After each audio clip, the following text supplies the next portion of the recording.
So again, in the spirit of things, in elementary school, you may have been given a number like this. And the question was, what two numbers multiply to give you the 8?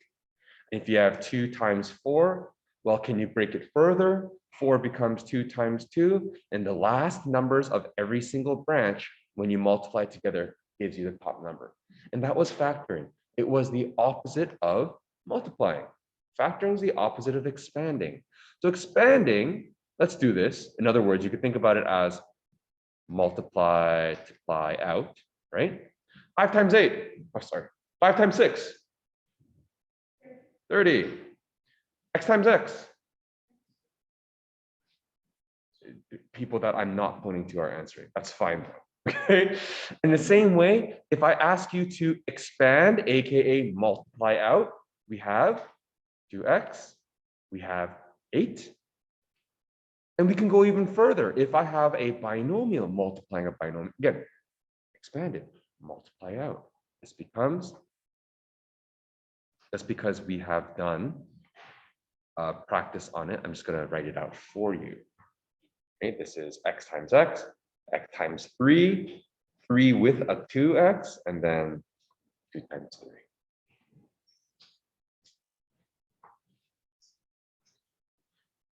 And I'll say this, if there's a way forward in math, there should be a way to solve it backwards in math. So 12. The factors of 12 are 3 and, oh, silence. 3 and 4.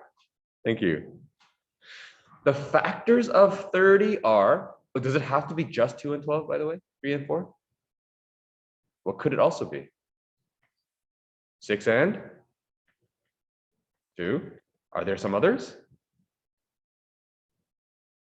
The easiest number. 1 and? Good. Are there any more? Oh, we got 2. Right? That's it. That's it. Factors of 30, please. 6 and 5. What else? 10 and 3. What else? Shelley?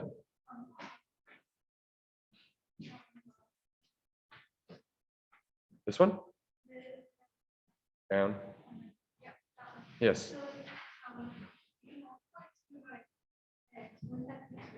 Correct. Aha.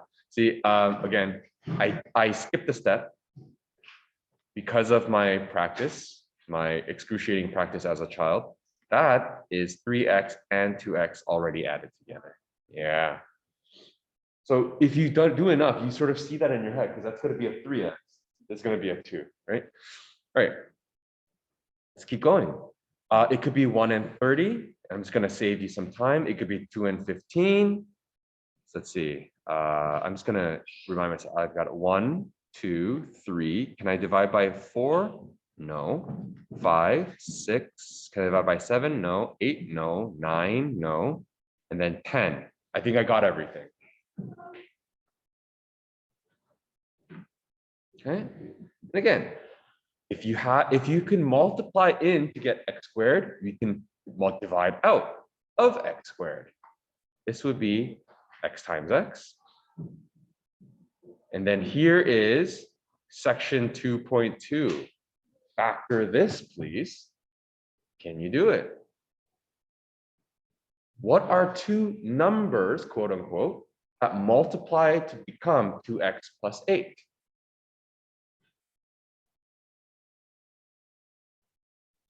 Factor, please.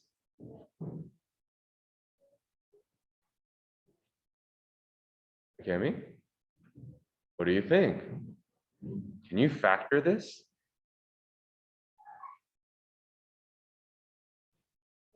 Yeah, we can, but how? What am I looking for? What can you factor out of here? 2. Yeah. If I divide a 2 out, this becomes x plus 4. And that's what factoring is. It's not some magical thing. We're actually looking for two numbers that will multiply to give you 2x plus 3. That's all we're doing. Look, if you didn't notice, I just made a parallel between left and right. A number called 2 and a number called x plus 4 multiply to give you 2x plus 8. Well, if I break 2x plus 8 into two pieces, what would they be? It makes sense to call it 2 and x plus 4. I could technically also say 1 and 2x plus 8. Does that change anything? Does that help me? Probably not, right? So there's no point. The final question is this. Do you see this binomial, these two binomials on the left side? That was multiplied to give you a trinomial. Well, what if I give you a trinomial? Can you turn it into this?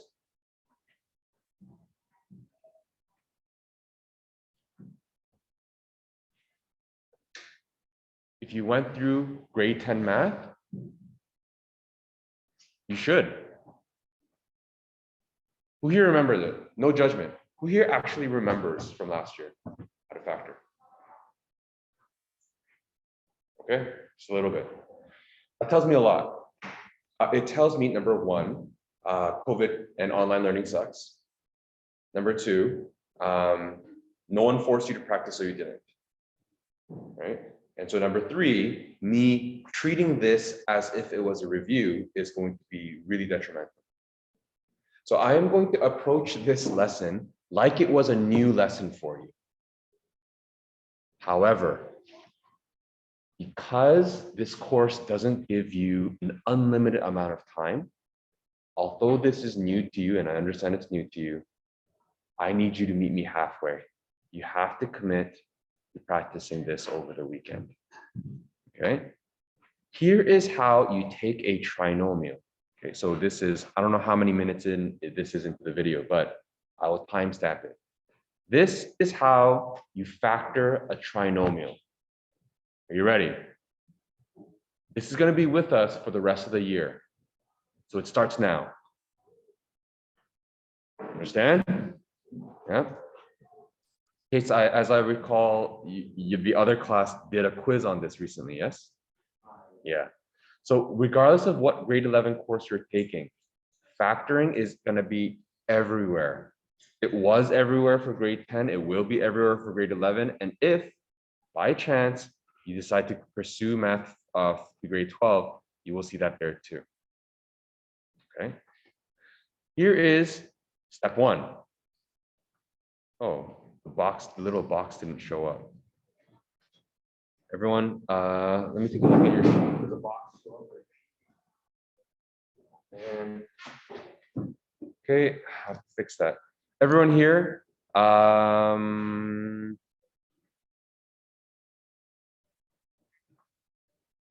there's supposed to be a box here, like a mystery box for every single one of these. Can you draw in a little question mark right here? There's supposed to be a number here that I left blank.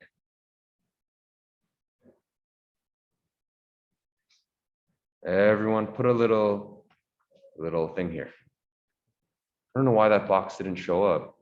That's really annoying. Anyways, everyone's got the box? Everyone drew a little thing, knowing that there's a missing thing? Okay. The goal is this.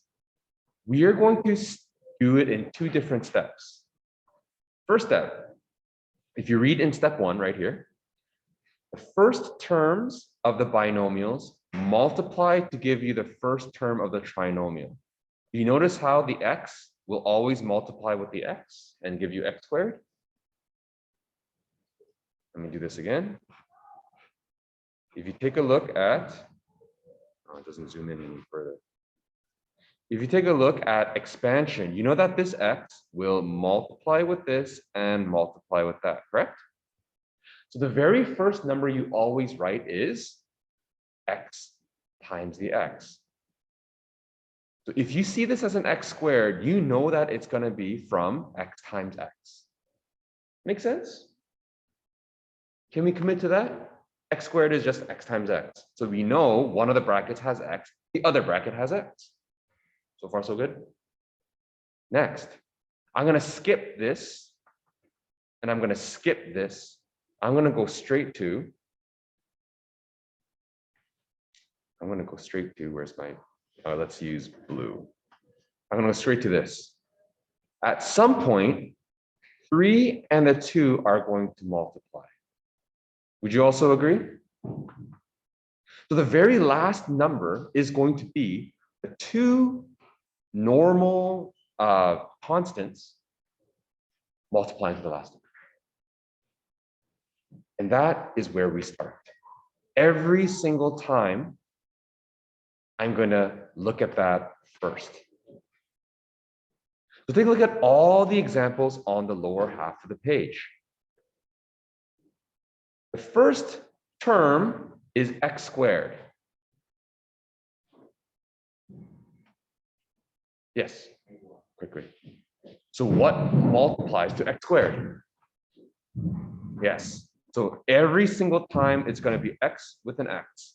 It's going to be x with an x. It's going to be x multiplied by x. It's going to be x multiplied by x.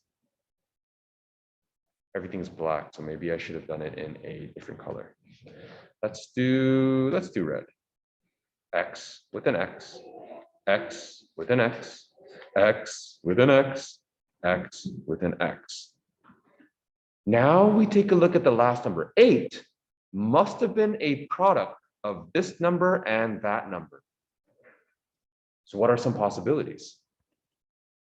Integers come into play, by the way. It's positive 8. Someone else has it. Zach, what about you? 2 numbers that will multiply to 8. Because I know that this times this would have given me this. 4 and 2. Okay, now I'm going to challenge you, Zach. It's a positive 8, so positive 4 and positive 2 are correct. Is there an alternative?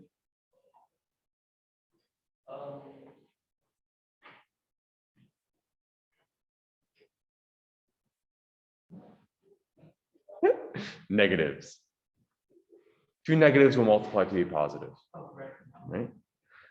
Sage, with us? Another alternative to multiply to 8? What are some other possibilities?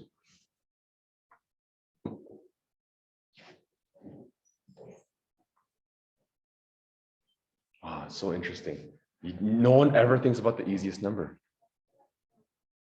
Yeah, it could be a positive 1 with an 8, or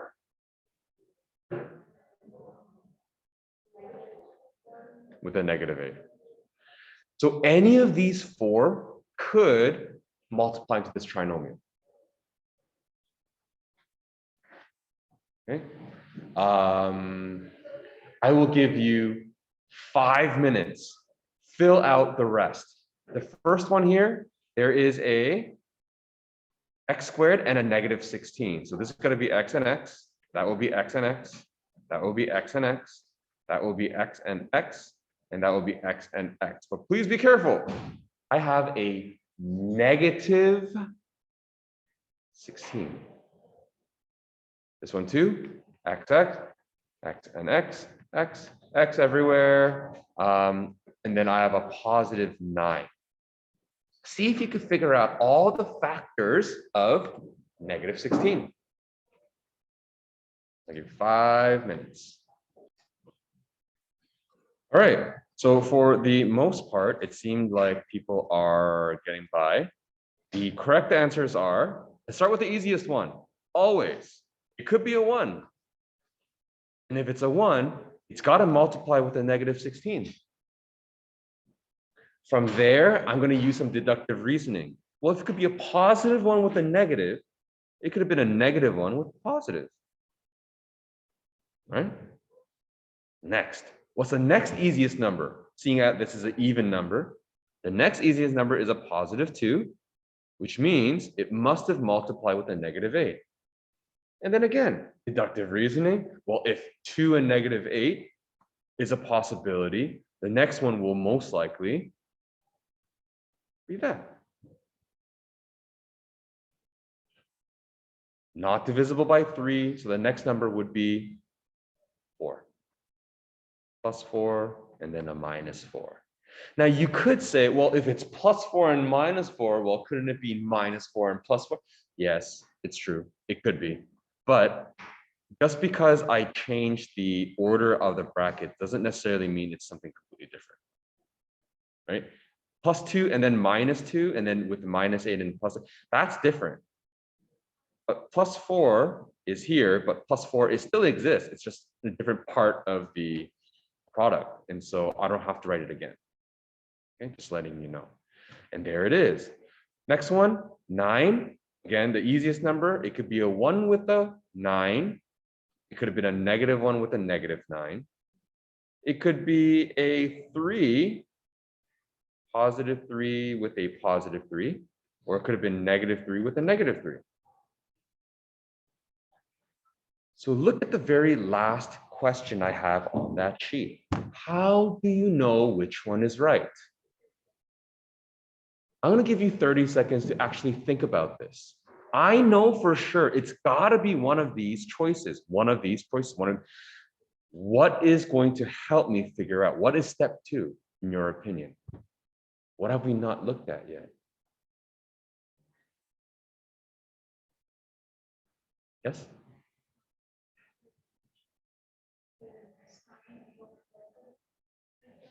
Pardon? Yes. Yes. Yeah. So that's step 2. Excellent. That's exactly it. Step 2 is the final clue. The one that tells you which one we choose will come from that middle term. So I'll recap. Step 1, can you successfully give me the factors of 8? Can you give me the factors of negative 16? Can you give me the factors of 9? I hope your answer is yes. Because if you do, you have every single possibility available for you. All that's left is to choose the right one. How do we do that? We look at the middle term. So let's go to the last page. I'm going to do one example for you, and I'm going to just get you to do the rest of it and the textbook work as homework. If you're confused of how to do this, well, you can always look at the last video. Take a look. Step 2 is this. The last terms of the binomials, the 3 and the 2, are going to add to the middle term. Remember how the last 2 terms multiplied to the 6? It has to add to the middle this time. So for example, take a look. X times x is x squared. X times 2, well, it's 2x, as I wrote here. 3 times x is 3x. And then 3 times 2 is just the 6. You will always get 2 terms that have, yes, the exact same variables. They will get 2 like terms here. So the rule is, if you want to factor a trinomial, find 2 numbers that will multiply to, multiply to C, which is the last number, but also adds to the middle number. Multiplies to the last number, but adds to the middle number. Okay, come on. Put it away. Multiplies to the last number, but adds to the middle number.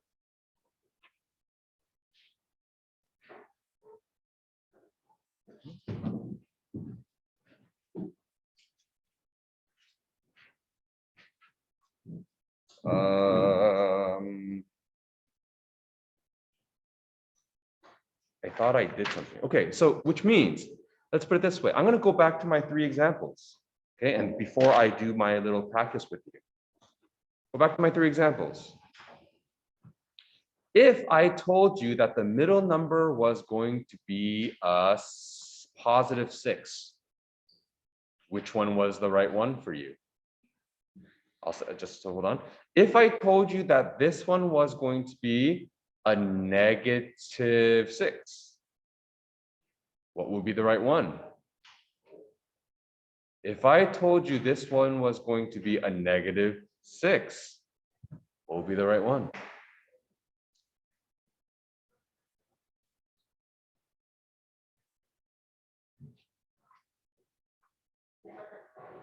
Which one adds to 2? Oh, sorry, which one adds to 6?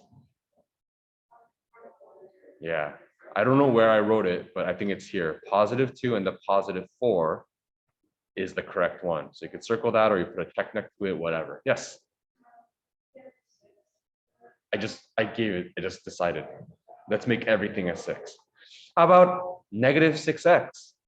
Which of these possibilities allow an addition to negative 6? Negative 8. Yeah. So it's probably this one. No, it's this one. Positive 2 and a negative 8. That would be the one we're looking for.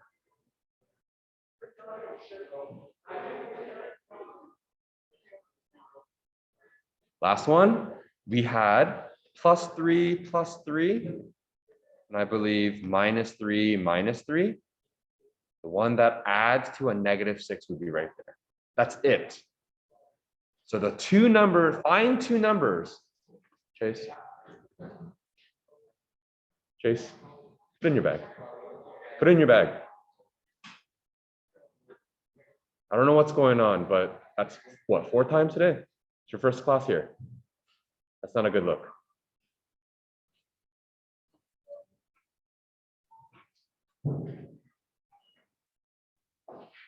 This is it. Let's do one example. The rest is going to be homework for your weekend. I am going to make sure that you can do this by Monday. It's so important. Trust me. What is a B value? In other words, what's the second value? That's a 7. What's the C value? What's the last value? It is a 10. By value, I simply mean what is the number that we're dealing with, right?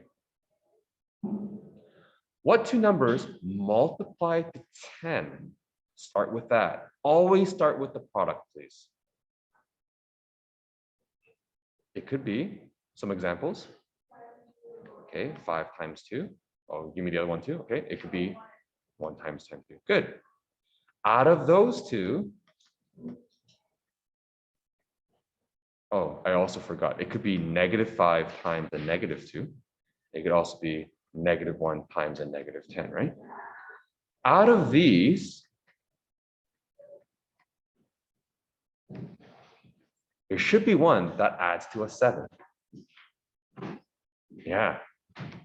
Ding, ding, ding, right? Therefore, if I'm going to factor this, I didn't leave myself any space, did I? If I want to factor this, this would be, shoot. Why did I not leave myself any space? Oh, well. If I factor this, it would equal, I'll write it here, x with x. And the two numbers are just a +5 and a +2 because I found it there. That's it. That's it. And if you want to test it, you can multiply this out. You will get 7x plus 10.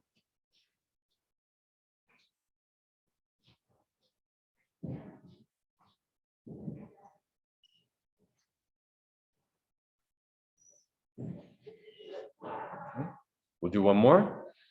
The B value, so the second term has a coefficient of -4. The C value, the constant value is a -21. Two numbers that multiply to -21. I'll start it off. It could be a 1 times -21 or a -1 times 21. It could be a 3 times -7 or a -3 times 7. And nothing else.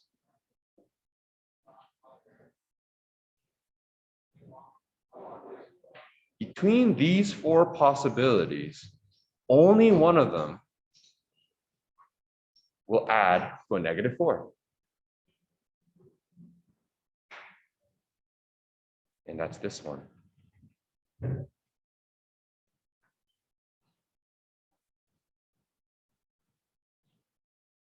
And so if I factor it, it would be x,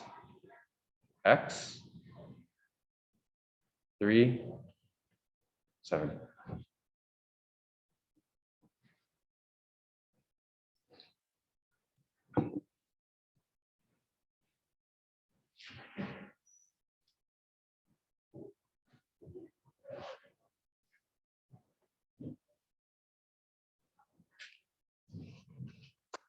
That brings us to the end. Factoring trinomials. Being able to factor trinomials will actually allow you to calculate a lot of things. This is essentially the bread and butter of doing greater than physics class. It will be the staple behind grade 12 physics. It will go into chemistry, life sciences, engineering. It's so simple because this is the foundation of it all. And if you do not practice it, you will not be able to progress forward. So it's literally a choice. If you want to do this course properly, then you will commit to it this weekend. If you cannot commit to doing factoring this weekend and become so good, you do know it cold, you're telling yourself that you don't want to do well this year. Okay, so that's how serious I am about the factoring stuff. Please practice this weekend, and we can tidy up. We will see you on Monday.